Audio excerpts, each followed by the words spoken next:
இந்த பிரபஞ்சமே மகாகாளி மகாகாலனோட தாண்டவம் தான் அப்படின்னு மல்லன் மணிக்கிட்ட காளி சொல்றதோட போன எபிசோட் முடிச்சிருந்தோம். அதோட தொடர்ச்சி இப்ப பார்க்கலாம். மகாகாலனுக்கு முன்னாடி ஒரு அரக்கன் வந்து அவர் தடுத்து நிறுத்துற மாதிரி நின்றுட்டு இருந்தான் அப்படின்னு பார்த்தோம். அவன் வந்து உங்களை மகாகாளி கிட்ட போக விடாம தடுக்க சொல்லி எங்களுக்கு உத்தரவு அப்படின்னு சொல்லவும், என்னை யாராலும் தடுக்க முடியாது, மகாகாளியும் மகாகாலனும் ஒன்றிணையறது யாராலும் தடுக்க முடியாது. எப்பெல்லாம் மகாகாளி அழைக்கிறாளோ அப்பெல்லாம் மகாகால் வர்றது நிச்சயம். இதுவரைக்கும் சிவன் சக்தி நேரது யாருமே தடுத்ததில்லை, இனிமேலும் யாரும் தடுக்க முடியாது அப்படின்னு சொல்லி அவர் சூளத்தை ஆக்ரோஷத்தோட தரையில வைக்கவும், அதோட அதிர்வுனால அவங்களும் வந்து தூக்கி எறியப்படுறாங்க. அதோட அதிர்வு அங்க மல்லன் மணி காளி இருக்க இடத்துலயும் தெரியுது. காளி சிவன் வந்துட்டு இருக்காரு அப்படிங்கறத உணர்ந்து ரொம்ப சந்தோஷப்படுறாங்க. மணியும் சொல்றான், பாருங்க தாயி, நீங்க தானே மகாகால்னு அழைத்தீங்க, உங்களோட அழைப்புக்கு ஏத்த மாதிரி அவரும் இப்ப வந்துட்டு இருக்காரு அப்படின்னு சொல்லி சந்தோஷப்படுறான். இதை கேட்டு மகாகாளி, ஆமாப்பா அவர் வந்துட்டு இருக்காரு அப்படின்னு சொல்லிட்டு மல்லனை பார்த்து சொல்றாங்க, இனிமே அந்த அகோரிகள் படையினால கூட மகாகாளி இணையறத யாராலும் தடுக்க முடியாது அப்படின்னு சொல்ல, ஆனா மல்லனும் மகாகால் வரதுக்கு கண்டிப்பா தாமதமாகும் அப்படின்னு ரொம்ப கூலா உட்காந்து சொல்லிட்டு இருக்கான். காளி அவனை பார்த்து முறைக்கிறாங்க. மணிய பதறி போய் இந்த மாதிரி செய்யாதீங்க, தாயார் சொன்னதை கேட்கலையா, மகாதேவர் வந்துட்டு இருக்காரு, அவரோட கோவத்தை என்னால உணர முடியும், வேண்டாம் அழிவு நேராம தடுத்துருங்க அப்படின்னு சொல்ல, அங்க சிவன் ஆக்ரோஷமா யுத்தம் பண்ணிட்டு இருக்கிறதையும் காமிக்கிறாங்க. இடையில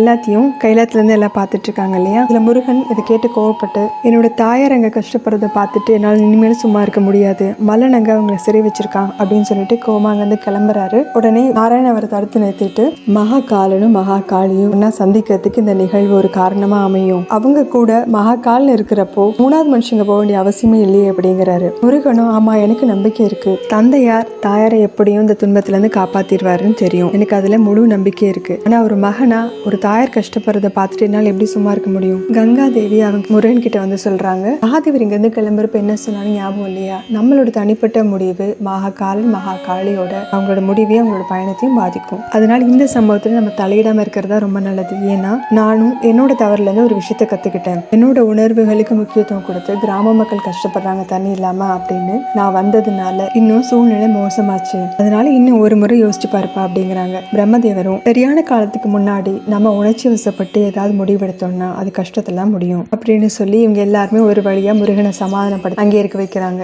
இங்க மகாகாலன் ரொம்ப ஆக்ரோஷமா அகோரிகள் கூட யுத்தம் பண்ணிட்டு இருக்காரு இல்லையா. அந்த யுத்தத்துல அவங்க எல்லாருமே அழிச்சிட்டு, நான் அப்ப வந்துட்டு இருக்கேன் கௌரி அப்படின்னு சொல்லிட்டு அங்க இருந்து கிளம்புறாரு. இதோட இந்த எபிசோட் முடியுது. எபிசோட்ல பார்க்கலாம். சேனல் லைக் பண்ணுங்க, ஷேர் பண்ணுங்க, சப்ஸ்கிரைப் பண்ணுங்க, பெல் பட்டன் பிரஸ் பண்ணுங்க. தேங்க்யூ.